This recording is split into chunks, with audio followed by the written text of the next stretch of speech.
Mother, oh, you okay? You okay? They just had this instinct to protect. And you can see it all throughout, even in nature. I mean, get between a mother bear and the cubs, buddy. You're in trouble. Moms are protective. Moses' mother was protective. There was actually an edict that had been handed down by Pharaoh that all male Jewish children were supposed to be thrown into the river. They were to be drowned. They were to be killed. But when Moses' mother had this son and she looked at baby Moses and she said, you know what? This is a goodly child. God's got a plan for this one. I believe she knew that. I believe a godly mother can look at a child and say, you know what, God's got a plan for this one. God's going to use this one. And she could see that about Moses. And so, at risk to her own life, but because of a mother's protective nature, a mother's protective instinct, she says, I'm going to hide this child. And when it got to the point, because, babies cry. And the older they get, the louder they cry. And it seems like the more often they cry. About everything. And it got to the point where she couldn't hide the baby any longer. And she said, you know what, if I keep the baby here, some people may have misunderstood what Moses' mother did. They say, well, but she put the baby in the river. No, wait a second. If she kept the baby in the house, there is no doubt the baby would have been found. And as soon as the baby had been found, the baby would have been killed, and so would she, for disobeying Pharaoh. So what does she do? She complies with the order. The order said if you have a child, throw it in the river. She did. She just put it in a boat first.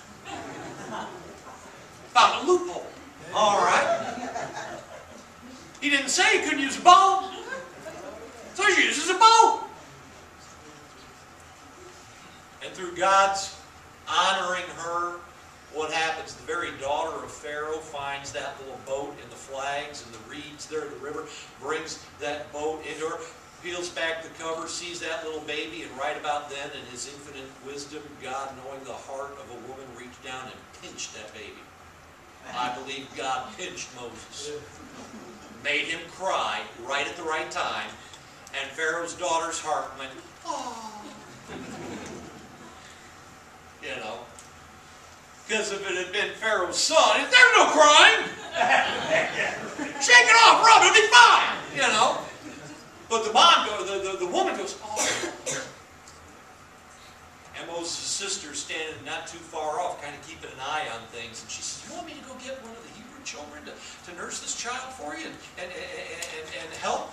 Yeah, that's a good idea. Why don't you go do that? She goes back and gets his mom. Right. So he ends up going right back to Mama. Right. It's an amazing thing. But you know what? In her own heart, I think she did everything exactly right. Why? Moms just protect. Thank God for the protection of others. Amen. I mean, fellas, especially young fellas today, it may seem a little overbearing. For the little ones, when the first day it drops below 32 degrees and they got you wrapped up like a mummy and you can't hardly walk out the door because they got so much stuff on you because they're afraid you're going to catch cold. And if you fall down, you can't even get up on your own anymore. You just kind of lay there till help comes along. You say, why is she doing all this? Because it's a mother's heart to protect. And someday you're going to thank God for that because she just wants what's best for you. She wants to keep all the hurt away from you. That's a mother's heart, and thank God for it. Thank God for it. There's the protective mother. There's also the supportive mother. In 1 Samuel, turn over there with me if you would quickly.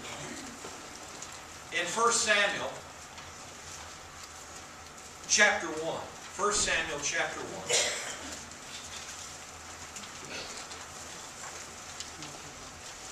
1 Samuel chapter 1, and beginning to read verse 24. 1 Samuel chapter 1 and verse 24.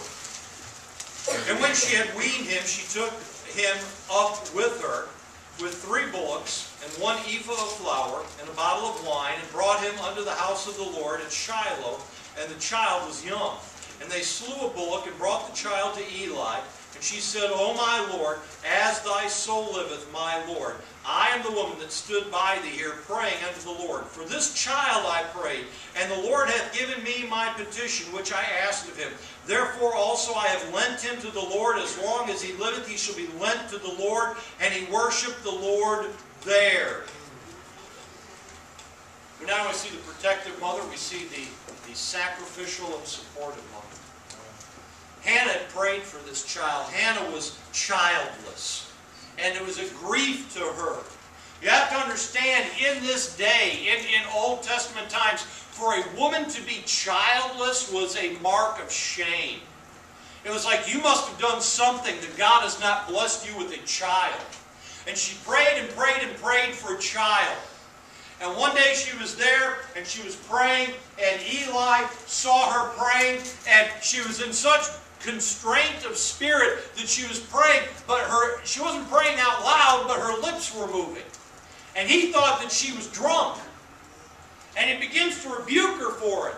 And she's like, no, my Lord, I'm not drunk. I'm not, don't think of me as a daughter of Belial. I'm not drunk. It's the bitterness of my heart. I'm pouring out my complaint unto God. And he says, you know what? God's going to answer your prayer request. And boy, she had a son.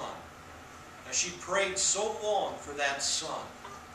And can you imagine that mother that prayed and prayed and prayed and prayed and prayed, and finally that son is placed into her arms. And she says, as soon as he's weaned, he's going to the Lord's house. He's going to stay there. Well, talk about the sacrificial love of a mother. Talk about the support of a mother. I mean, she prays for this kid. But you know, moms, let me tell you something. I believe God hears your prayers about your children. I believe God will